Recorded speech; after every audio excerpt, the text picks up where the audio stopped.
உங்கள் அனைவருக்கும் என்னுடைய இனிய ஆங்கில புத்தாண்டு நல்வாழ்த்துக்கள். வருகின்ற பொங்கல் வாழ்த்துக்களும் தமிழ் புத்தாண்டு நல்வாழ்த்துக்களும். எங்களை பொறுத்த வரைக்கும் தை 1ஆம் தேதி தான் தமிழ் புத்தாண்டு வாழ்த்துக்கள்.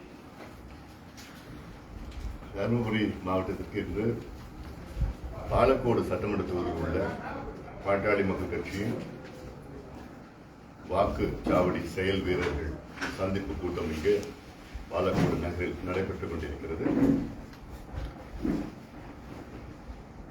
மிக உற்சாகத்தோடு தருமபுரி மாவட்டத்தில் எங்கள் கட்சி நிர்வாகிகள் தொண்டர்கள் எல்லாம் இருக்கின்றார்கள்.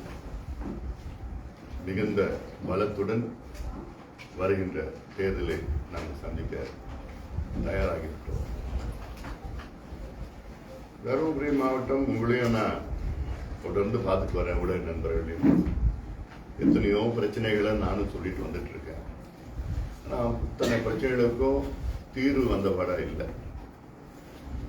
தொடர்ந்து பல போராட்டங்கள் நடத்தி வருகின்றோம். தொடர்ந்து முதலமைச்சரை சந்தித்து கடிதங்கள் மூலமாக, அறிக்கைகள் மூலமாக, சட்டமன்றத்தில் எங்களுடைய சட்டமன்ற உறுப்பினர்கள் கடுமையாக வாதித்து இந்த மாவட்டத்தில் உள்ள பிரச்சனைகள் எல்லாம் பேசி வருகின்றோம்.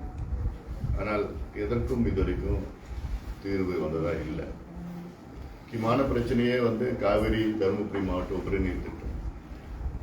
கடந்த மாதம் கூட கிட்டத்தட்ட 25,000 பெண்கள் விவசாயிகளை வைத்து ஒரு ஆர்ப்பாட்டத்தை நடத்தினோம். அதன் பிறகும் ஏதோ கொஞ்சம் பரபரப்பா இருந்தது. ஆனாலும் இன்று வரை எந்த அறிவிப்பும் வரவில்லை. இது எங்களுக்கெல்லாம் மிகுந்த ஒரு ஏமாற்றம். எங்களுக்கு என்று சொன்னால் தருமபுரி மாவட்ட மக்களுக்கு, குறிப்பாக விவசாயிகளுக்கு மிகப்பெரிய ஒரு ஏமாற்றம். காவிரியில ஆண்டுதோறும் 50லிருந்து 100 விழுக்காடு 100 டிஎம்சி தண்ணீர் கடலில் கலக்கிறது. அது கடந்த ஆண்டு என்றால் 2022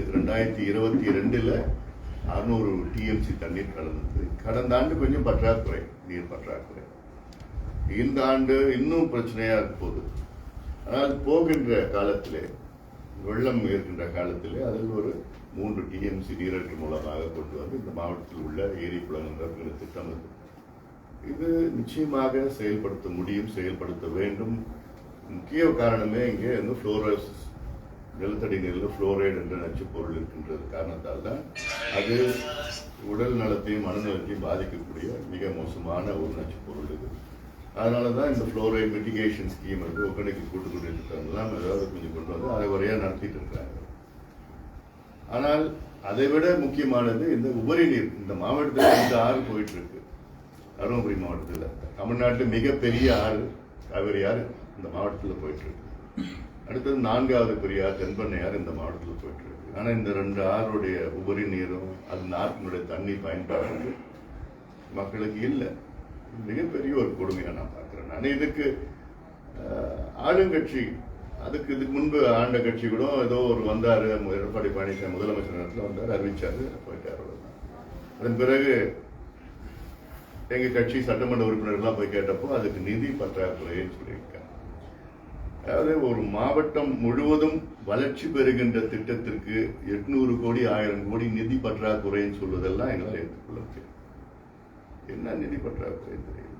ஒட்டுமொத்த மாவட்டம் வளர்ச்சி பெறுகின்ற திட்டம் இது அவசியம் செய்யணும். முதலமைச்சர் கிட்ட எத்தனையோ முறை பேசிட்டோம், சொல்லிட்டோம், அழுத்தம் கொடுத்தோம். இங்க இருக்கின்ற பொறுப்பு அமைச்சர் இருக்கிறார் MRK, அவர்கிட்டயும் சட்டமன்ற உறுப்பினர்கள்லாம் பேசியிருக்கிறாங்க, அழுத்தம் கொடுத்துருக்குறாங்க, ஆர்ப்பாட்டம் நடத்தணும். அப்புறம் அதுக்கப்புறம் நிச்சயமா இந்த திட்டம் அறிவிக்கலன்னா கடுமையான போராட்டங்கள் நடத்துவோம். நாங்கள் போராட்டங்கள்னா இந்த மாவட்டத்தில் எதுவுமே இந்த பக்கம் அந்த பக்கம் எந்த வண்டியும் போகாது. அது தொடர் மறியல் போராட்டம். அதனால இது சட்டம் ஒழுங்கு மிகப்பெரிய பிரச்சனையா வரும். இதை நான் அரசுக்கு நான் எச்சரிக்கையா நான் கொடுக்குறேன். இது எங்களுடைய வாழ்வாதார பிரச்சனை. இதுக்கு போய் இவ்வளவு மெத்தனமா இருக்கிறதெல்லாம் எங்களால் ஏற்றுக்க முடியல. இவ்வளோ மக்கள் இங்க இருக்கிற 100 விழுக்காடு மக்கள் இந்த திட்டம் வேணும்னு கேட்கிறாங்க. 100 விழுக்காடு, 99 கிடையாது. எல்லா கட்சியை சார்ந்தவர்கள், எல்லா ஜாதி, மதம், இனம், மொழி எல்லாரும் சார்ந்தவர்கள் இந்த திட்டம் வேணும்னு சொல்லிட்டு இருக்கிறாங்க. ஆனாலும் அது ஒரு மெத்தனமா இருக்கிறது. இங்க அதிகாரம் இல்லை, டெல்லியில போய் கேட்கணும், அங்க போய் கேட்கணும். எங்க கேட்டு ஏதோ திட்டம் கொண்டு வாங்க, அறிவிங்க. கர்நாடகாவில் சட்டத்தில் இடமே கிடையாது. ஆனா அங்க நாங்க மேகதாது கட்டுவோம்னு அங்க முதலமைச்சர், முன்னாள் முதலமைச்சர், துணை முதலமைச்சர், அங்க இருக்கிற அமைச்சர்கள், அங்க இருக்கிற கட்சி பிஜேபியில இருந்து, காங்கிரஸ்ல இருந்து, ஜனதாதள இருந்து எல்லாம் சொல்லிட்டு இருக்காங்க. பாத யாத்திரை போற, நடைபயணம் போயிட்டு இருக்காங்க. ஆனா அந்த அணை கட்டுவதற்கு சட்டத்தில் இடம் கிடையாது. உச்ச நீதிமன்றம் தீர்ப்பு சொல்லிட்டாங்க, காவிரி நடுவர் இறுதி தீர்ப்பு சொல்லிட்டாங்க. ஆனாலும் அங்க அதை வலியுறுத்துறாங்க, அழுத்தம் கொடுக்குறாங்க, பேசுறாங்க. சட்டத்துல இடம் இல்லாத ஒரு அணைக்கு 1000 கோடி ரூபாய் ஒதுக்கீடும் செஞ்சிருக்கிறாங்க. ஆனா இங்க சட்டம் இருக்குது, எல்லாம் இருக்குது, தண்ணி இருக்குது. அரசுக்கு மனசு கிடையாது. அப்படிப்பட்ட என்ன அந்த மாவட்டம் என்ன பாவம் பண்ணாங்க இந்த மக்கள்? அதனால இதை முதலமைச்சர் அவர்கள் உடனடியாக திட்டத்தை அறிவித்து அதன் பிறகு வர ஏதாவது வந்து தடை கிடையாது வந்துச்சுன்னா அதுக்கப்புறம் எதிர்கொள்ளுங்க. அதனால இதை அவசியமா செய்யணும். அது பிறகு சிப்காட், தருமபுரி மாவட்டத்தோட சிப்காட்டுக்கு இப்போ 1600 ஏக்கர் இருக்கு. இப்பதான் எத்தனையோ தடைகள் மீறி இப்போ ஏதோ ஒரு ரோடு போட்டிருக்காங்க அங்க இருக்கு. ஆனாலும் தொழிற்சாலையில் கொண்டு வாங்க, நல்ல ஒரு காரிடர் இது. பெங்களூர் கோயம்புத்தூர் காரிடர், ஒசூர் பக்கத்து எல்லாமே வந்து ஃபுல்லா அடர்த்தியா ஆயிடுச்சு. அங்க அது முடிஞ்சு போச்சு. அந்த இடம் இன்னும் வளர்ச்சி பண்ண முடியாது. அது எல்லாம் இங்க கொண்டு வாங்க, தருமபுரி கொண்டு வந்து இதை கொண்டு வந்தா இங்க வேலை வாய்ப்பை உருவாக்கணும். மொரப்பூர் தருமபுரி திட்டம் இப்போ இன்னும் கொஞ்சம் நிதி ஒதுக்கீடு செஞ்சிருக்கிறாங்க. அதை இன்னும் கொஞ்சம் வேகப்படுத்தணும். அதுல அந்த அது மட்டும் அது பண்ணிட்டு அது செய்து முடித்த பிறகு இந்த ஒட்டுமொத்த இந்த மாவட்டத்தின் வளர்ச்சி நீங்க பாருங்க. இதெல்லாம் அவசியமான திட்டம். பாலக்கோடு பகுதியில் எண்ணெய்கோல் புது தும்பலி திட்டம், இதற்கு வந்து தொடர் போராட்டங்கள் பாட்டாளி மக்கள் கட்சி செய்து விவசாயிகளை முன்னிலைப்படுத்தி திரட்டி பண்ணி அதை பல போராட்டங்கள் செஞ்சிருக்கிறோம். செய்த பிறகு அதன் பிறகு கடந்த ஆட்சி காலத்தில் அதுக்கு வந்து 275 கோடி ரூபாய் அதை வந்து ஒதுக்கீடு செஞ்சு அறிவிப்பு செய்து அதன் பிறகு அப்புறம் 50 கோடி ரூபாய் நிலத்துக்காக இழப்பீடுக்காக எடுத்து பண்ணிட்டு இருந்தாங்க, அறிவிச்சாங்க. அதுக்கு திமுக அரசு வந்த பிறகு அந்த திட்டம் கிடப்புல போட்டு கேட்டா நாங்க நிலம் எடுக்கிறதுக்கு கொஞ்சம் தடை இருக்கு, தாமதம். அதெல்லாம் இல்ல, மனசு கிடையாது. இது வந்து அதிமுக அறிவிச்ச திட்டமாச்சு. அந்த ஒரு காரணத்துக்காக தான் இந்த திட்டம் வந்து தாமதப்படுத்திட்டு இருக்காங்க. ஏன்னா இதெல்லாம் தென்பெண்ணையில ஆண்டிற்கு 5 முறை வெள்ளம் அபாயம் விட்டுட்டு இருக்க, வெள்ளம் தண்ணி கடல்ல போயிட்டு இருக்கு. அந்த மிச்ச நீர் தானே இங்க கேட்டுட்டு இருக்கோம். அந்த பகுதியில் மிச்சத்தை கேட்டுட்டு இருக்கோம். பஞ்சப்பள்ளி அண்ணன் வந்து உபரிநீர் திட்டம், அதுக்கு வாய்க்கால் அங்கங்க வாய்க்கால் எவ்வளவு அகலப்படுத்தி அது கிட்டத்தட்ட அதுல ஒரு 2 டிஎம்சி 3 டிஎம்சி வந்து சின்னார் மூலமா காவிரியில கிடக்குது, காவிரியில போயிட்டு இருக்குது. அப்போ இதை எல்லாமே இது போன்ற இந்த மாவட்டத்தினுடைய வளர்ச்சி திட்டங்களுக்கு முன்னுரிமை கொடுக்கல. இதை பத்தி தருமபுரி மாவட்டம் வந்து திமுக உடைய மேப்ல இல்ல. தருமபுரி மாவட்டம் தமிழக அரசு திமுக அரசினுடைய மேப்ல இல்ல. அப்படி இருந்தா இந்நேரம் எவ்வளவு திட்டங்கள் கொண்டு வந்திருக்கலாம். அமைச்சர்கள் வராங்க போறாங்க, என்ன கொண்டு வந்து இந்த மாவட்ட வளர்ச்சிக்காக நீங்க அப்படின்னு ஒண்ணு இல்ல. மேப்ல எடுத்துட்டாங்க நினைக்கிறேன். அவங்கள திமுக பொறுத்த வரைக்கும் தமிழ்நாட்டில் 37 மாவட்டங்கள் தான் இருக்கு, 38 இல்ல. முதலமைச்சர் அவர்கள் இவ்வளவு பிரச்சனைகள் உள்ள மாவட்டம், 5 லட்சம் பேர் இந்த மாவட்டத்தில் வேலை இல்லாதனால வெளி மாவட்டம் வெளி மாநிலங்கள் வேலைக்கு போயிட்டு இருக்கிறாங்க. அவங்க நிலைய பாருங்க. அவங்க எல்லாமே நிலம் வச்சிருக்கிறவங்க, நிலத்தின் சொந்தக்காரங்கள். ஆனா அதை வச்சுட்டு அங்க போய் கூலியா வேலை செஞ்சுட்டு இருக்காங்க, கல் உடைச்சிருக்காங்க, கொத்தனார் வேலை பண்ணி குப்பையை பொறுக்கிட்டு இருக்காங்க. வேலை இல்லை. இந்த திட்டங்கள்லாம் நிறைவேற்றினா இந்த வேலை வாய்ப்பு உருவாகும், பொருளாதார முன்னேற்றம் கிடைக்கும், விவசாயம் பெருகும், குடிநீர் பிரச்சனை தீரும். அதனால தொடர்ந்து சொல்லிட்டு வரோம். அதை பத்தி ஒரு அறிவிப்பு, ஒரு சிந்தனை. அதனால இது எங்களுக்கு ரொம்ப ரொம்ப வருத்தமா இருக்கு. அடுத்தது ஆன்லைன் சூதாட்டத்தில் பாத்தீங்கன்னா நேற்று கூட ஒருத்தர் கடன் வாங்கி 8 லட்சம் ரூபாய் இழந்து, அதாவது ஒருத்தர் வந்து போன வாரம் ஆன்லைன் சூதாட்ட கடன் வாங்கி 8 லட்சம் ரூபாய் இழந்து அவர் தற்கொலை பண்ணிட்டார். நேற்று பாத்தீங்கன்னா அதே போன்று ஒருத்தர் கடன் வாங்கி அவர் வந்து குழந்தைய கொன்று அவரும் தற்கொலை செய்யற முயற்சி பண்ணார். ஆனா குழந்தை மட்டும் கொண்டுட்டார், அவரை காப்பாற்றப்பட்டார். அப்போ இந்த ஆன்லைன் சூதாட்டம் மறுபடியும் வந்து இடைக்காலத்துல இந்த சட்டம் வந்த உடனே இடைக்காலத்துல ஒரு தற்கொலை கூட நடக்கல. இப்ப அந்த சட்டம் ரத்து பண்ண பிறகு மறுபடியும் தற்கொலைகள் தொடங்கிவிட்டன. இது வந்து தமிழக அரசு அதனுடைய நிலைப்பாட்டை தெளிவுபடுத்த வேண்டும்.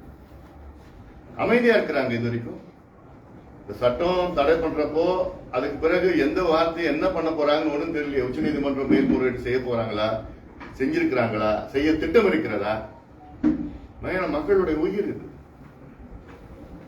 இதெல்லாம் இன்னும் தெளிவுபடுத்தி விளக்கம் சொல்லி அங்க பெரிய பெரிய நல்ல ஒரு வழக்கறிஞர்களை அங்க வச்சு பண்ணணும்.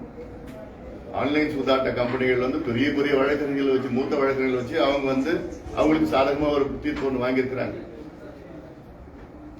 அதாவது இது வந்து திறன் சார்ந்த விளையாட்டு, அதாவது இதுல வந்து அதாவது கேம் ஆஃப் லக் இல்ல, கேம் ஆஃப் ஸ்கில் அப்படின்னு சொல்லிட்டு. அதனால இது வந்து இது மாற்றி, ஏன்னா அந்த எதிர்க்கு விளையாடுறது வந்து இன்னொரு மனுஷன் கூட விளையாடினா ஒன்றும் பிரச்சனை இல்லை. விளையாடுறது யார் கூட கம்ப்யூட்டரோட விளையாடுறாங்க. கம்ப்யூட்டர் விளையாடி ஜெயிக்க முடியுமா ஆன்லைன் சூதாட்டத்தில்? அது சூதாட்டம். ஏன்னா இது எதையோ சட்ட சிக்கல்கள், சட்டத்தில் ஓட்டைகள்லாம் வச்சுக்கிச்சு பெரிய பெரிய முகுல் ரோஹ்கி, அப்படி அபிஷேக் சிங் மன்வி எல்லாம் இவங்க எல்லாம் கொண்டு வந்து இங்க வச்சிருக்கிறாங்க. நம்ம என்ன பண்ணோம், விட்டுட்டோம். அதனால இது அரசு வந்து உடனடியாக அதை செயல்படுத்த வேண்டும். அப்புறம் தமிழ்நாட்டில் உடனடியாக ஜாதிவாரி கணக்கெடுப்பு நடத்தும். உங்களுடைய மருத்துவர் ஐயா அவர்கள் சமீபத்தில் முதலமைச்சர் அவர்கள் நேரில் சந்திச்சு நினைச்சு பாருங்க. இது வரைக்கும் ஒரு பிரச்சனைக்கு நேரில் சந்திச்ச ஒரு தமிழ்நாட்டில் இந்தியாவிலே ஒரு மூத்த தலைவர் மருத்துவர் ஐயா அவர்கள். அவர் போய் நேரில் போய் ஒரு முதலமைச்சரை சந்திச்சு, ஏன்னா அவ்வளவு முக்கியமான ஒரு பிரச்சனையை பார்க்கறது. இது ஏதோ ஜாதி வாரி கணக்கெடுப்புனா தமிழ்நாட்டில் இருக்கிற ஜாதிங்க தலை எண்ணறது கிடையாது. தமிழ்நாட்டில் உள்ள ஜாதிகள் எத்தனை ஜாதிகள் இருக்கிறோ அந்த ஜாதிகளுடைய நிலை என்ன, இன்னைக்கு சமூக பொருளாதார நிலை என்ன, அதுதான் கணக்கெடுப்பு. இது வந்து சென்சஸ் கிடையாது, இது சர்வே. இது வந்து காஸ்ட் சென்சஸ் கிடையாது, காஸ்ட் சர்வே. அதாவது இதுல வந்து சர்வேக்கும் சென்சஸுக்கும் தமிழக அரசு முதல்ல புரிஞ்சுக்கணும். புரியுது, ஆனா புரியாதபடி நடிச்சிட்டு இருக்கிறாங்க. எல்லாமே புரியுது, சட்டம் இருக்குன்னு தெரியுது, எவ்வளவுக்கு சொல்லிட்டோம். அவங்களுடைய வழக்கறிஞர்களுக்கு எல்லாம் தெரியுது. இதுல திமுக வழக்கறிஞர்கள் நான் பேசினா எல்லாம் எங்களுக்கு தெரியுது, நான் தெளிவா சொல்றேன். அது மட்டுமில்ல, திமுக கொஞ்சம் அமைதியா, திமுகவில் உள்ள அதாவது கலைஞர் அவர்கள் முதலமைச்சராக இருந்த காலத்தில் திமுகவுடைய மூத்த அரசு வழக்கறிஞர், அதாவது அட்வொகேட் ஜெனரலா இருந்த திரு மாசிலாமணி அவர்கள் எங்களுடைய கருத்தரங்கில் கலந்து கொண்டு அவர் தெளிவா சொல்லியிருக்கிறார் என்னன்னு, தமிழக அரசுக்கு அதிகாரம் இருக்கிறது, சட்டம் இருக்கிறது என்று. அவர் திமுக ஆட்சி காலத்துல அட்வொகேட் ஜெனரலா இருந்தவர், அவரே ஒப்பீனியன் கொடுக்கிறார். அப்புறம் ஏன் உங்களுடைய கடமையை நீங்க வந்து தட்டி கழிக்கிறீங்க? என்ன காரணம்? முதலமைச்சர் சுத்தி இருக்கிறவங்க, அங்க இருக்கிற அமைச்சர்கள் வந்து அவங்களுக்கு இது வேண்டாம், பொருந்தாது. அவங்க எண்ணத்துல என்னன்னா, ஜாதி வாரி கணக்கு நடத்தினா இந்த ஜாதியில இவ்வளவு பேர் கேட்பாங்க, இவ்வளவு பேர் சீட்டு கேட்பாங்க, இவ்வளவு வந்துடும் அப்படின்னு ஏதோ ஒரு தவறான கருத்துல அவங்க இருக்கிறாங்க. அது வேண்டாம். எங்களுக்கு ஜாதி எண்ணிக்கை எங்களுக்கு முக்கியம் கிடையாது. எவ்வளவு பேர் என்னென்ன ஜாதியில் எவ்வளவு பேர் இருக்காங்க அது எங்களுக்கு முக்கியம் கிடையாது, எங்களுக்கு தேவையும் கிடையாது. எங்களுடைய தேவைகள் என்ன? 1931 கணக்கு வைத்துதான், அதை வெள்ளையர்கள் அன்னைக்கு கணக்கு எடுத்தாங்க. கடைசியில 6 முறை எடுத்தாங்க. அது 6வது முறை 1931 தான். அந்த கணக்கெடுப்பு எடுத்த நேரத்தில் அது வந்து சென்னை மாகாணம், மெட்ராஸ் பிரசிடென்சி. அதுல தமிழ்நாடு முழுவதும், ஆந்திராவில் கிட்ட ஹைதராபாத் தெற்கு வரைக்கும், கர்நாடகா மைசூர் தவிர மற்ற கர்நாடகா, கேரளாவில் திருவான்கூர் தவிர மற்ற எல்லா பகுதியில் கேரளா, இது கணக்கெடுப்பு நடத்த. அப்போ அந்த கணக்கு வச்சுதான் இன்னைக்கு வரைக்கும் இடஒதுக்கீடு இந்தியா முழுவதும் கொடுத்துட்டு வராங்க, தமிழ்நாடு உட்பட. அப்போ ஒரு 100 ஆண்டுகளுக்கு முன்பு ஒரு கணக்கெடுப்பு நடத்தி அந்த அடிப்படையில இன்னும் நீங்க இடஒதுக்கீடு கொடுத்துட்டு வரீங்க. அப்போ உங்களுக்கு உண்மையிலே உணர்வு இருந்ததுன்னா, நல்ல நிர்வாகத்திறன் இருந்ததுன்னா, இன்னைக்கு அந்த 100 ஆண்டுகள்ல கிடைச்ச இடஒதுக்கீடு எந்தெந்த ஜாதிகள் பயன்பெற்று இருக்கிறது, எந்தெந்த ஜாதிகள் பயன்பெறல, ஏன்னா இன்னைக்கு இடஒதுக்கீடு இந்தியாவில் ஜாதி அடிப்படையில் தான் இடஒதுக்கீடு கிடைக்குது. வேற மத அடிப்படையிலயோ இனமோ மொழியோ மாநிலங்களின் அடிப்படையில கிடையாது, ஜாதி அடிப்படையில தான். அப்போ நீங்க இன்னைக்கு கணக்கெடுப்பு நடத்தி இந்த ஜாதி இந்த நிலையில இருக்கு, சில ஜாதிகளுக்கு ரொம்ப மோசமான இருக்கு, அப்போ அந்த ஜாதிகளை கண்டறிஞ்சு அவங்களுக்கு கூடுதலா இடஒதுக்கீடு, கூடுதலா சலுகைகள், கூடுதலா நலத்திட்டங்கள் கொடுக்கணும், வெல்ஃபேர் ஸ்கீம் சலுகைகள் எல்லாம் கொடுக்கணும். அதுதான் உண்மையான சமூக நீதி. இல்ல நான் எடுக்க மாட்டேன், எங்களுக்கு தேவையில்லை, நாங்க சமூக நீதி வசனம் பேசுவோம், மேடையில பேசுவோம், சமூக நீதி பெரிய மாநாடு நடத்துவோம், ஆனால் சமூக நீதி இது நாங்க நடைமுறைப்படுத்த மாட்டோம். அதுதான் திமுக, இந்த நிலைப்பாட்டில் தான் திமுக இன்னைக்கு இருக்கு. இதை எடுக்கிறதுக்கு உங்களுக்கு பிரச்சனை என்ன? பீகார்ல எடுத்துட்டாங்க, அதை எடுத்து நடத்தி முடிச்சு அதுக்கு இடஒதுக்கீடு அதிகப்படுத்தி இருக்கிறாங்க. 60 விழுக்காடு பீகார்ல இருந்த இடஒதுக்கீடு இன்னைக்கு 75 விழுக்காடா உயர்த்தி இருக்கிறாங்க. அதுக்கு எந்த தடையும் இல்லை. உயர்நீதிமன்றம் தடை கொடுக்கல, உச்ச நீதிமன்றம் தடை கொடுக்கல. கர்நாடகாவில் எடுத்து முடிச்சுட்டாங்க, ஆந்திராவில் எடுக்கிறாங்க, ஒடிசாவில் எடுக்க ஆரம்பிச்சுட்டாங்க, எல்லா மாநிலம் எடுத்துட்டு இருக்கிறாங்க. அப்ப உங்களுடைய பிரச்சனை என்ன? இது இல்லாம இன்னொரு முக்கியமானது 69 விழுக்காடு இடஒதுக்கீடு பாதுகாக்கணும். உச்ச நீதிமன்றத்தில் வழக்கு நிலுவையில் இருக்கிறது. 2010 தீர்ப்புள்ள என்ன சொல்லியிருக்கிறாங்க, ஓராண்டிற்குள் நீங்க நியாயப்படுத்தணும். தமிழ்நாட்டில் ஏன் 69 விழுக்காடு இடஒதுக்கீடு உங்களுக்கு கிடைக்குதுன்னு நியாயப்படுத்தணும்னு 2010 உச்ச நீதிமன்றம் தீர்ப்பு கொடுத்திருக்காங்க. அந்த ஒரு வருஷத்துக்கு பிறகு தரவுகளை எங்களுக்கு கொடுங்க, இல்லாட்டி நாங்க அந்த 69 விழுக்காடு இடஒதுக்கீடு ரத்து பண்ணுவோம், ரத்து செய்வோம் என்று உச்ச நீதிமன்றம் அன்னைக்கு தீர்ப்பு கொடுத்து 13 வருஷம் ஆயிடுச்சு. அந்த வழக்கு உச்ச நீதிமன்றத்தில் நிலுவையில் இருக்கு. ஏன்னா ஒவ்வொரு வருஷமும் இந்த வழக்கு உச்ச நீதிமன்றத்தில் வரப்போ அப்போ சரி இந்த ஓராண்டு நாங்க 69 விழுக்காடு இடஒதுக்கீடு அனுமதி கொடுப்போம் என்று சொல்லி சொல்லி சொல்லி மீதி இருக்கிற இடங்களுக்கு, அதாவது 19 விழுக்காடு இடங்களுக்கு நீங்க கூடுதலா இடத்தை நீங்க நிரப்பணும், உருவாக்கணும், இப்படி எல்லாம் சொல்லிட்டு காலம் கடத்திட்டு வரணும். இந்த கணக்கெடுப்பு நடத்தி பண்ணீங்கன்னா இன்னைக்கு தாழ்த்தப்பட்ட சமுதாயத்திற்கு இன்னைக்கு 18% இருந்து 22% கிடைக்கும். எம்பிசிக்கு இன்னைக்கு 20 இருந்து 24% கிடைக்கும். பிசிக்கு இன்னைக்கு 30 இருந்து 45% கிடைக்கும். அப்போ இதெல்லாம் நினைச்சு பாருங்க எவ்வளவு நன்மைகள் கிடைக்கும். இதுல இது ஏதோ வேலை வாய்ப்பு மட்டும் கிடையாது, கல்வியும். சில பேர் எங்க அரசு வேலையெல்லாம் குறைச்சிட்டாங்க, கொஞ்சம் எவ்வளவு யாருக்கு கிடைக்க போகுது, இதெல்லாம் தவறான கருத்தை சொல்லிட்டு வர்றாங்க. அதெல்லாம் இது இடஒதுக்கீடு மட்டும் கிடையாது. இது நீங்க ஜாதி வாரி கணக்கெடுப்புனா ஒவ்வொரு ஜாதியும் குறிப்பாக இப்போ குறவர்கள் இருக்காங்க, குறவர் சமுதாயம் இருக்கிறாங்க, அவங்க எத்தனை பேர் இருக்கிறாங்க, எந்த நிலையில இருக்கிறாங்க, எத்தனை பேருக்கு வீடு இருக்கு, எத்தனை பேர் குடிசையில் இருக்கிறாங்க, எத்தனை பேருக்கு வீட்டுல கழிப்பறை இருக்கு, எத்தனை பட்டதாரிகள் அவங்க வீட்டுல இருக்கிறாங்க, எத்தனை பேர் படிச்சிருக்கிறாங்க, எவ்வளவு நிலம் வச்சிருக்கிறாங்க, நிலம் இல்லையா, இதெல்லாம் கண்டறிஞ்சு அவங்களுக்கு ஏற்ப திட்டங்கள் அரசு கொண்டு வரணும். அதுக்காக தான் நாங்க கணக்கெடுப்பு நடத்துறோம். அதில் சர்வே தான் கேட்கிறோம், சென்சஸ் கேட்கல, தலையை எண்ணிக்க வேண்டாம் எங்களுக்கு. சர்வேனா ஒவ்வொரு சமுதாயம் எந்த நிலையில் இருக்கிறது என்று அதை கண்டறிந்து அதை ஏற்ப திட்டங்கள், சலுகைகள், நலத்திட்டங்கள் இதெல்லாம் கொண்டு வரணும். இடஒதுக்கீடு இதெல்லாம் கொண்டு வரது தான் ஜாதி வாரி கணக்கெடுப்பு. அப்போ நீங்க இதை நாங்க நடத்த மாட்டோம் அப்படின்னு அறிவிச்சிடுங்க. எங்களுக்கு ஜாதி வாரி கணக்கு நடத்துறதுக்கு எங்களுக்கு மாற்று கருத்து இல்லை, ஆனா எங்களுக்கு அதிகாரம் இல்லைன்னு சொல்றதுல இது ஏமாத்து. பீகார்ல எப்படி இருந்தாங்க, இந்தியன் ஸ்டாட்டிஸ்டிக்கல் ஆக்ட் 2008 படி சர்வே பண்ணலாம், அவ்வளவுதான். பீகார்ல எப்படி இருந்தது, இந்த இந்தியன் ஸ்டாட்டிஸ்டிக்கல் ஆக்ட் 2008 படி தான் அங்க கணக்கெடுப்பு நடத்திருக்கிறாங்க. அதனால இது தமிழக அரசு உடனடியாக நடத்தணும். நாங்களும் அங்கங்க கருத்தரங்கு நடத்தி போறோம். எல்லாம் சமீபத்தில் சிதம்பரத்தில் நடத்தணும், அடுத்த கருத்தரங்கு வேலூர் நடத்த போறோம். நாங்க அதன் பிறகு ஒவ்வொரு மாவட்டமா போட்டு பண்ணி அதுக்கு பிறகு அரசு அறிவிக்கலன்னா கடுமையான போராட்டங்கள் நடத்துவோம். ஏன்னா இதுல தமிழ்நாட்டில் உள்ள எல்லா சமுதாயங்களும் இதை விரும்புறாங்க. முன்னேறிய சமுதாயம் உட்பட பிராமணர் சமுதாயமோ ரெட்டியார் நாயுடு சமுதாயமோ அவங்களும் இதை கேட்கிறாங்க. மிக மிக கீழ் பின்தங்கி இருக்கிற தாழ்த்தப்பட்ட சமுதாயமோ மற்ற சமுதாயங்கள் எல்லாமே இதை விரும்புறாங்க, கேட்கிறாங்க. ஏன் இது இஸ்லாமியர்களும் சிறுபான்மை சமுதாய மக்களும் கேட்டுட்டு இருக்காங்க. ஏன்னா இன்னைக்கு இஸ்லாமியர்கள் எந்த நிலையில் இருக்கிறார்கள், கிறிஸ்துவர்கள் எந்த நிலையில் இருக்கிறார், சிறுபான்மை மக்கள் எந்த நிலையில் இருக்கிறார்கள் என்றெல்லாம் அது தெரியும். தகவல் வந்தா தெரிய போகுது. அதற்கேற்ப யுகங்களை அரசு வகுக்க வேண்டும். அதற்காக இதை செயல்படுத்த வேண்டும் என்று எங்களுடைய ஆழமான கோரிக்கை. ஆனாலும் அரசு முதலமைச்சர் அப்படியே அமைதியா இருக்கிறது எங்களுக்கு ஏற்றுக்க முடியல. ஏன்னா சமூக நீதி உடைய பிறப்பிடம் தமிழகம், தந்தை பெரியார் அவர்கள் வழி வந்தவர்கள் நாங்கள்லாம் சொல்ற வசனம் பேசிட்டு இருக்கிறாங்க. உண்மையிலே உங்களுக்கு அந்த உணர்வு இருந்தால், தந்தை பெரியார் மீது உங்களுக்கு பற்று இருந்தால், அல்லது அண்ணா அவர்கள் மீது பற்று இருந்தால், இல்ல கலைஞர் மீது உங்களுக்கு பற்று இருந்தால் உடனடியாக நீ அறிவிப்பீங்கிறேன். அறிவிச்சு அதை கொண்டு வந்து அதுக்கேற்ப தீர்வுகள் கொண்டு வர. இது வளர்ச்சிக்காக தான் நான் கேட்க, அரசியலுக்காக நான் கேட்கல. வளர்ச்சி திட்டம், ஜாதிவாரி கணக்கெடுப்பு என்பது தமிழ்நாட்டுடைய வளர்ச்சி திட்டத்திற்காக. அதனால அதை கொண்டு வரணும். வேற ஏதாவது இருக்கா?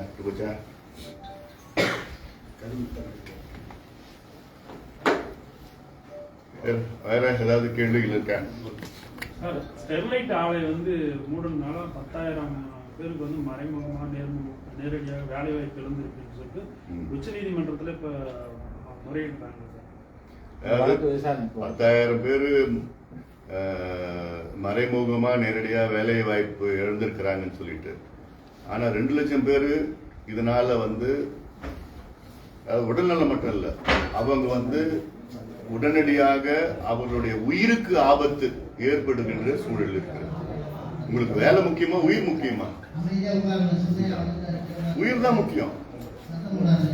அந்த உயிர் அங்க இருக்கிற மக்களுக்கு மட்டுமில்ல, அதன் பிறகு இருக்கிற மக்கள், அடுத்த தலைமுறைகளுக்கும் பாதிப்பு. அதனால எந்த காலத்துக்கும் ஸ்டெர்லைட் ஆலை திறக்க கூடாது.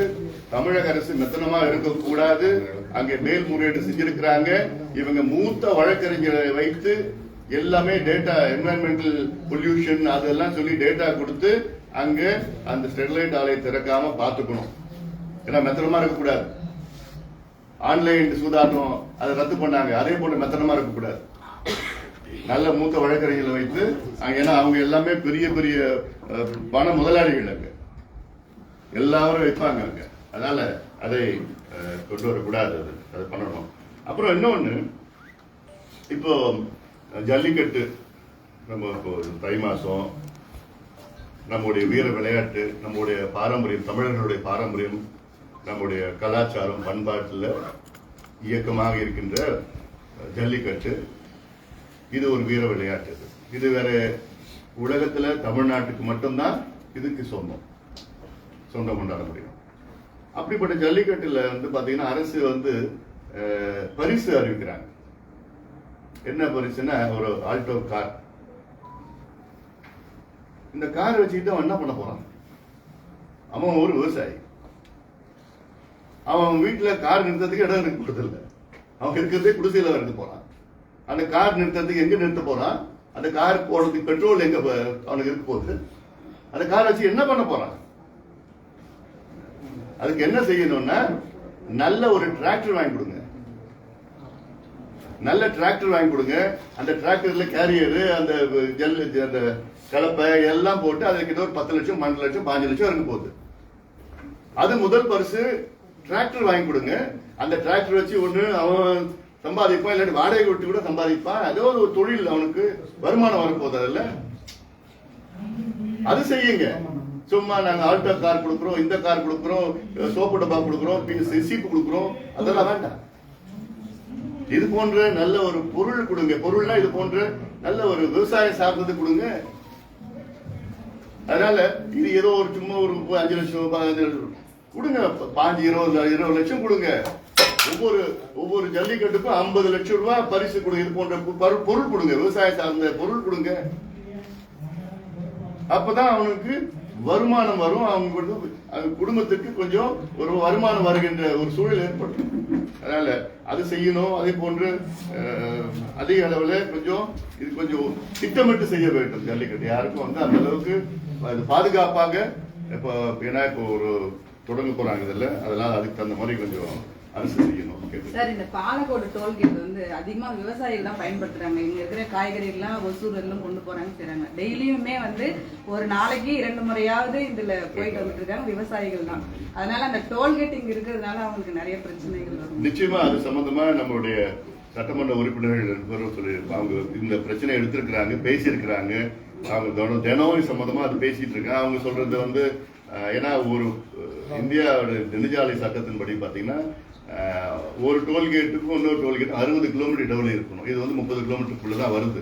அதனால அந்த வகையில வந்து இது பேசிட்டு இருக்கிறோம். நிச்சயமா அது இல்லாம நாங்க பாத்துக்கிறோம். பாட்டாளி முயற்சி அத்துணை முயற்சி எடுக்கும், வராம பாத்துக்கிறதுக்கு முயற்சி எடுக்கும். ஏன்னா இது நல்ல சாலையை போட்டுட்டு இருக்காங்க, நல்லா இருக்குது, அது பயனுள்ளதா இருக்கும். ஆனாலும் இது வந்து முழுக்க முழுக்க விவசாயிகள் பகுதி, இது முழுக்க விவசாயிகள் பகுதி. அதனால அதை இது டோல்கேட் அது ஒரு பார்க்கலாம். அடுத்தது இந்த பாலக்கோடு பகுதியில் பார்த்தீங்கன்னா அதிகமா வந்து தக்காளி விளைச்சல், புளி இருக்கு, தக்காளி இருக்கு. தக்காளிக்கு வந்து குளிர்பதின கிடங்குகள், தக்காளிக்காக கோல்ட் ஸ்டோரேஜ், தக்காளி மட்டும் இதை இந்நேரம் உருவாக்கி இருக்கணும். நான் நாடாளுமன்ற உறுப்பினர் இருந்த நேரத்தில் எவ்வளவோ அழுத்தம் கொடுத்தோம், இங்க கொடுத்தோம், மத்தியில கொடுத்தோம். ஆனாலும் தக்காளி சில நேரத்தில் பார்த்தா தக்காளி வந்து 1 கிலோ 50 பைசா இங்க விவசாயிகள். ஆனா தக்காளி பாத்தீங்கன்னா திடீர்னு சென்னையில கோயம்பேடு மார்க்கெட்ல 150 ரூபாய் கிடைக்குது, 200 ரூபாய்க்கு தக்காளி 1 கிலோ. அதனால இது விளைச்சல் வந்து அந்த நேரத்தில் இது விளைச்சலுக்கு இருக்கிற இந்த குளிர்பதின கிடங்குகள் வந்து உருவாக்கி பெரிய அளவில் உருவாக்கி விவசாயிகளுக்கு அங்கே இலவசமா அங்க தக்காளியை வந்து வைக்கிறது வச்சு பின்னால அது விலைவாசி ஏறப்போ இது கொஞ்சம் கட்டுப்படுத்துகின்ற வகையில் இருக்கும். அதுல அது இல்லாம இந்த தக்காளியை வந்து பதப்படுத்துறது, மதிப்பு கூட்டுறது, வேல்யூ அடிஷன், அதுக்கு ஏதாவது இங்க தொழிற்சாலைகள்லாம் கொண்டு வரணும்னு பல காலமா சொல்லிட்டு வரோம். ஒன்னும் நடக்கல, ஒன்னும் கிடையாது, அப்படிதான் இருக்குது.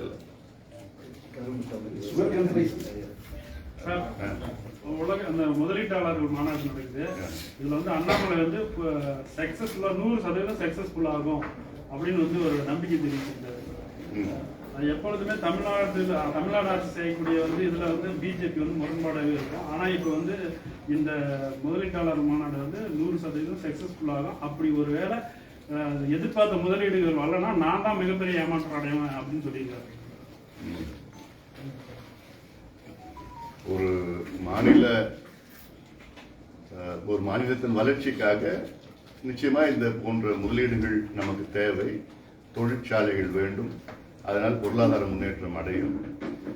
அது நிச்சயமா எல்லாரும் ஒரு தமிழ்நாட்டில் எல்லாருக்கும் அது அந்த மனநிலையில் தான் இருக்க போறோம். இன்னும் அதிக அளவில் வரணும், தொழிற்சாலை வரணும், தொழில் வேலைகள் பொருளாதார முன்னேற்றம் அடையணும் சொல்லிட்டு வரணும். ஆனா எங்களுக்கு ஒரு என்னன்னா, கடந்த காலத்துல இது போன்ற பல முதலீட்டாளர்கள் மாநாடு நடைபெற்றது. அது திமுக காலத்தில் நடத்தினாங்க, அண்ணா திமுக காலத்தில் நடத்தினாங்க. இப்போ அதுல எவ்வளோ நமக்கு முதலீடு வந்தது. ஏன்னா சில வந்து புரிந்துணர்வு ஒப்பந்தம் மட்டும், MOU மெமரண்டம் ஆஃப் அண்டர்ஸ்டாண்டிங் மட்டும் அதுல போடுவாங்க 5,38,000 கோடி அப்படின்னு. ஆனா உண்மையிலே வந்து முதலீடு வந்து பாத்தீங்கன்னா 15,000 கோடி தான் வரும். அப்போ கடந்த காலத்துல கடந்த 10 ஆண்டுகள்ல 15 ஆண்டுகள்ல எவ்வளவு வந்து புரிந்துணர்வு ஒப்பந்தம் போடப்பட்டது ஒரு பக்கம் சொல்லட்டும், அதுல எவ்வளவு முதலீடு வந்தது, நேரடியா முதலீடு வந்தது, அது எத்தனை பேருக்கு வேலை கிடைச்சது, அது வந்து தெளிவுபடுத்தட்டும். ஆனாலும் நிச்சயமாக இது போன்ற முதலீடுகள் அதிக அளவில் வரணும், அதுக்கு ஏதுவாக இருக்கணும், நம்முடைய தொழில் கொள்கைகள்லாம் ஏதுவாக இருக்கணும், தமிழ்நாட்டில் இருக்கணும். அதுல அது இல்லாமல் திமுக அரசு ஆட்சிக்கு வருவதற்கு முன்பு பல தேர்தல் வாக்குறுதிகளை கொடுத்தார்கள்.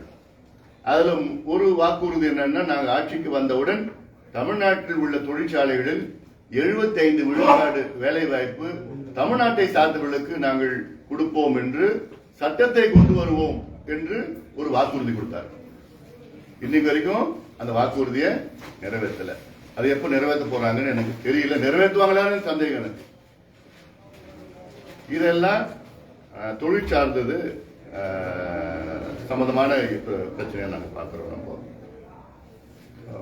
வேற திட்டத்தை பற்றி தருமபுரி வாய்ப்பு ஏற்கனவே மத்திய அரசு கொண்ட நிதியை கொண்டாந்து ஒதுக்கிறது நான் தான் கொண்டு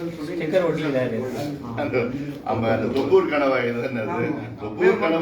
தொப்பூர் கணவாய் இது வந்து பிரச்சனை வந்து இது இப்ப எடுக்கல. இது எங்களுடைய முந்தைய நாடாளுமன்ற உறுப்பினர் மருத்துவர் செந்தில் அவர் காலத்துல எத்தனையோ முறை அதுக்கு சம்பந்தமா பேசி பார்த்து அன்றையிலிருந்து அழுத்தம் கொடுத்து அதன் பிறகு நான் நாடாளுமன்ற உறுப்பினராக இங்க வந்த பிறகு எத்தனையோ முறை அழுத்தம் கொடுத்து பல அதிகாரிகள்லாம் வந்தாங்க. அப்புறம் 120 கோடின்னு சொன்னாங்க, அப்புறம் 240 கோடின்னு சொன்னாங்க. அதுக்கப்புறம் ஆட்சி மாற்றம் வந்தது. இதெல்லாம் வந்து பிறகு அதன் பிறகு கட்காரி அவர்களை நேரிலே சந்திச்சு பல கடிதங்கள் மூலமா எழுதி நீ நாடாளுமன்றத்தில் கேள்விகள்லாம் கேட்டு அதன் பிறகு இப்ப சமீபத்தில் இப்ப ஜூன் மாதத்துல எங்களுடைய 3 சட்டமன்ற உறுப்பினர்கள் அனுப்பி வைத்தேன். நான் தான் அப்பாயின்மெண்ட் வாங்கி அனுப்பிச்சு வச்சேன். நான் அங்க பார்த்த உடனே அவர் சொன்னாரு, இது நீங்க அன்புமணி ராமதாஸ் சொல்லுங்க, நிச்சயமா இதை நான் செஞ்சு முடிப்பேன். நான் ஜூன் மாசத்துல சொன்னேன், போய் சொல்லிடுறேன், போய் சொல்லுங்க, நிச்சயமா நான் செய்வேன்னு சொல்லிட்டு உடனே பார்த்தா 3 மாதத்துல 771.41 கோடி ரூபாய் ஒதுக்கீடு செஞ்சு. ஏன்னா இதுல இந்த 400 மீட்டர் தான் பிரச்சனை. அதுல இந்த 400 மீட்டர்ல 10 ஆண்டுகள்ல கிட்டத்தட்ட ஒரு 700-800 பேர் இறந்திருக்கிறாங்க. எத்தனையோ நாளுக்கு நாள் ஆக்சிடென்ட் நடந்திருக்கு, விபத்து இருக்கு. அதை சரி செய்யணும்னு சொல்லிட்டு இப்போ ஒரு ஸ்கீம் பண்ணியிருக்கிறாங்க. அதனால இது முழுக்க பாட்டாளி மக்கள் கட்சி உடைய வெற்றியா நான் பாக்குறேன். நான் அதனால இந்த வெற்றியை நாங்க கொண்டாட போறது, ஏன்னா அந்த திட்டம் முழுசா முடிக்கணும். முடிச்ச பிறகுதான், ஏன்னா அந்த திட்டம் எப்படி இருக்கும்னு கூட அது நாங்க நகாயில சொல்லியிருக்கிறோம், ஆய்வு நடத்த போறோம்.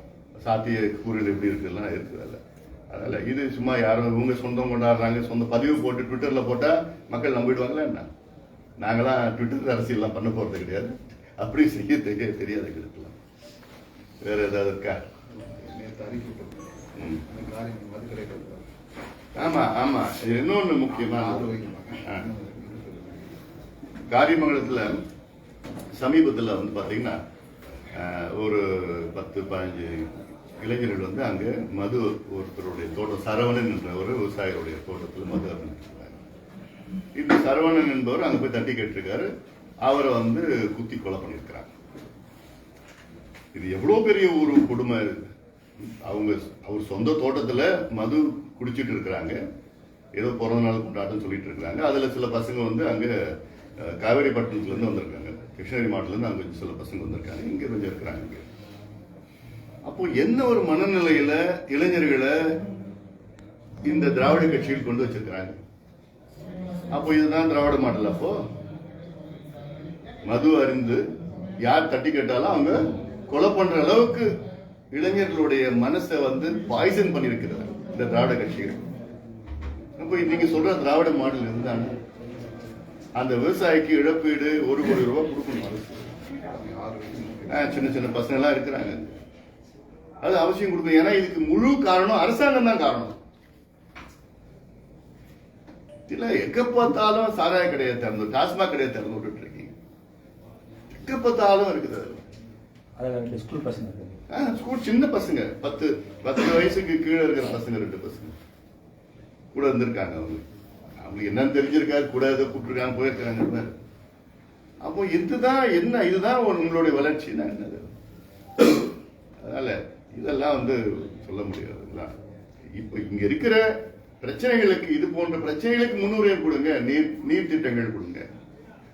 ஒகேனக்கல் கூட்டுக்குடிநீர் திட்டத்துக்கு 4500 கோடி ரூபாய் ஒதுக்கீடு செஞ்சிருக்கிறாங்கன்னு சொல்ற தகவலே தப்பான தகவல். 4500 கோடி ரூபாய் என்னன்னா அனுமதி கொடுத்திருக்கிறாங்க மத்திய அரசு. எதுக்கு? கடன் வாங்குறதுக்கு. எங்க இருந்து? ஜப்பான் கிட்ட இருந்து கடன் வாங்குறதுக்கு, ஜைகா நிதியில இருந்து. அதுக்கப்புறம் இவங்க அப்ளை பண்ணி ஜப்பான்ல இருந்து ஆய்வு நடத்தி, அது எப்படியோ 2 வருஷம் 3 வருஷம் ஆகும். அவங்க எவ்வளவு அனுமதி கொடுக்கறாங்கன்னு தெரியாது. அதனால இது ஏதோ 4500 கோடி அனுமதி என்ன அனுமதி? கடன் வாங்குறது அனுமதி, அவ்வளவுதான். அதனால இதெல்லாம் எவ்வளவு திட்டங்கள், எவ்வளவு நிலுவையில் இருக்கு திட்டங்கள்லாம் இருக்கு. இந்த வாணியார் உபரிநீர் திட்டம் இருக்குது, சேனேகால் திட்டம் இருக்குது. என்னாச்சு? அதுல கடந்த ஆட்சி காலத்தில் அறிவிப்பு வந்துச்சு, என்னாச்சு இந்த காலத்துல? இப்ப என்னாச்சு? அதுல ஆனைமடு திட்டம் இருக்கு, புதியன் பள்ளம் திட்டம் இருக்கு, தொப்பையார் உபரிநீர் திட்டம் இருக்குது, பஞ்சப்பள்ளி உபரிநீர் திட்டம். நான் இப்போ வரப்போட பேசிட்டு இருக்கோம். மாரண்டடியில தடுப்பணையில இருந்து அங்கிருந்து வாய்க்கால் மூலமா வந்துட்டு இருக்குது. அதுக்கு கீழே இன்னும் தடுப்பணை கட்டுங்க. மாரண்டடி சின்னார்ல மாரண்டடிக்கு கீழே ஒரு பெரிய தடுப்பணை கட்டுங்க. அங்க இருக்கிற உபரிநீர் தான் சொல்லிட்டு இருக்கேன். எப்படியும் ஒரு 2 TMC தண்ணி தான் பஞ்சப்பள்ளியில மழை காலத்துல, வெள்ள காலத்துல 2 TMC ஒகேனக்கல் போகுது. அதுல தடுப்பணை கட்டி அதுல அந்த காலத்துல திருப்பி இருக்கிற கால்வாய் விட்டு நல்ல கான்கிரீட்டா கட்டுங்க, சிமெண்ட் கால்வாய் கட்டுங்க. ஏன்னா இதெல்லாம் அவசியமானது, இந்த காலத்துல அவசியமானது. ஏதோ திடீர்னு இப்ப ஏதோ மழை பெஞ்சிட்டு இருக்குது. இப்ப மழை பெய்யற மாசமாயுது, மார்கழி மாசம். இப்ப தை மாசம் வந்துடும் போது இன்னும் ஒரு வாரத்துல. இப்ப பார்த்தா எங்க பார்த்தாலும் வெள்ளம் மழைன்னு சொல்லிட்டு 200 மில்லிமீட்டர் மழைன்னு சொல்லிட்டு இருக்காங்க. காலம் மாறிடுச்சு, பருவம் மாறிடுச்சு. அதற்கு நம்ம தயார் நிலையில இருக்கணும். இதுதான் மிட்டிகேஷன் சொல்லுது, மிட்டிகேஷன் அடாப்டேஷன். அதுல சின்னாறுல தடுப்பணை கட்டி அங்க இருக்கிற வாய்க்கால் மூலயமா இருக்கிற ஏரியில அதுக்கு கீழே இருக்கிற ஏரியில கொண்டு போங்க. அவ்வளோ ரொம்ப நாளுக்கு அப்புறம் இந்த சோகத்தூர் ஏரியில தண்ணி வந்திருக்குது. அது ஊர் மக்களே அதை சுத்தப்படுத்தி ஆழப்படுத்தி அது காவாயை வெட்டிக்கிட்டு எடுத்துட்டு போயிருக்கிறாங்க. குளிக்கரை ஏரிக்கு எப்போ தண்ணி வரும்னு காத்துட்டு இருக்கு. அதனால இதெல்லாம் இதுதான் முக்கியமானது தேவை. நீங்க எவ்வளோ முதலீட்டாளர் மாநாடு நடத்தி 5 லட்சம் கோடி ரூபாய் வந்து புரிந்துணர்வு MOU கையெழுத்து போட்டு அப்படின்னு சொல்லி பண்ணுங்க. நீங்களா பிரச்சாரம் பண்ணுங்க, எல்லாம் பண்ணுங்க. உண்மையான திட்டங்கள் கொண்டு வாங்க. 1000 ரூபாய் மாசத்துக்கு கொடுத்தா சரியாயிடுமா? நான் இல்ல 6000 ரூபாய் வெள்ளம் கொடுத்தா எல்லா மக்கள் அதை திருப்தி ஆயிடுவாங்க. 76 ஆண்டுகள் ஆகியும் இன்னும் 1 கிலோ அரிசி, பச்சை அரிசி, ஒரு வெள்ளம், ஒரு சர்க்கரை, அப்புறம் ஏலக்காய், 2 ஏலக்காய், அப்புறம் ஒரு கரும்பு, இதுக்கு போய் கியூ. அதாவது இந்த திராவிட மாடல்லாம் என்ன, தமிழ்நாட்டு மக்களை பிச்சைக்காரனா வச்சிருக்கணும், குடிகாரனா வச்சுக்கணும்.